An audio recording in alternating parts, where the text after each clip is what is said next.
Hey everybody, and welcome to my in5 series where I cover a topic in about 5 minutes. The sound technician has written in and asked about altering the note length for the start and end, and does this allow you to switch track mutes on and off without having to cycle through the whole sample loop for more expressiveness when recording the mutes?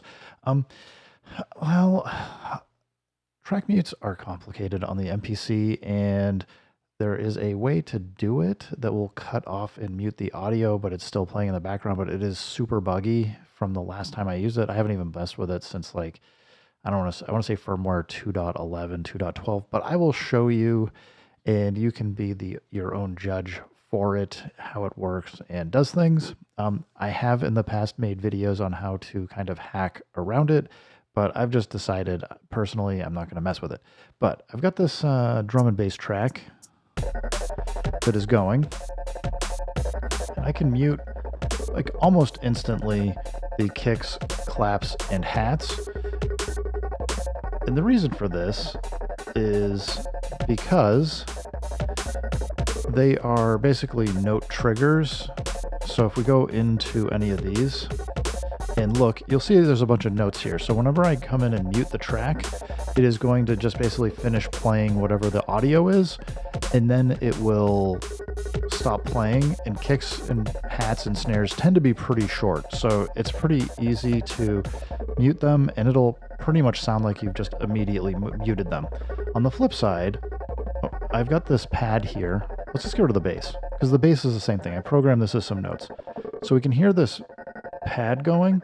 If I mute this track, it was just a single note that triggered it. So it's not until we loop back over when the note has been finished playing that it mutes. And if I toggle this pad again, it's not going to start until it gets that note trigger. So if we come into the menu, go to preferences, it's going to take me a second to remember where this is. Might be sequencer. Track mute and play track mute and solo events. Instant track mute. That's the one. This one has been like the bane of my existence, because what this does is if we go to mute and we hit play for this pad, we can now bring it in and out, which is like a thing I used to love to do on the older MPCs and even on the older firmware. I want to say around like 2.6, 2.7, the instant track mute worked the way that you'd expect. The problem with it now is it interacts strangely with like MIDI notes and some other things. So you can end up muting like an entire channel. When you go render out stems, like they'll sound incorrectly. I know I'm making a lot of gross statements, but I guess I should go back and try it again and see if they fixed it. I just kind of had given up because it was like for the last 5 or 6 firmware releases, it just didn't work the way that it used to or the way that I wanted it to. So that said, we can certainly do some fun things here, but I would say avoid it.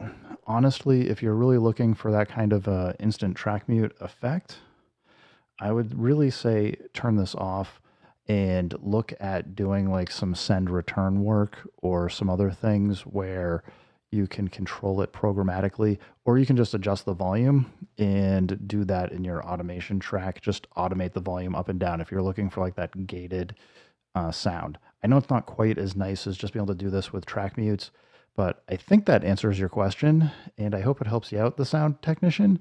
So if it doesn't, post the next question you have, and we will see where we can go with it. Anyway, guys, thanks for stopping by. Keep making music, keep having fun. Remember, if it sounds good, it is good. And peace.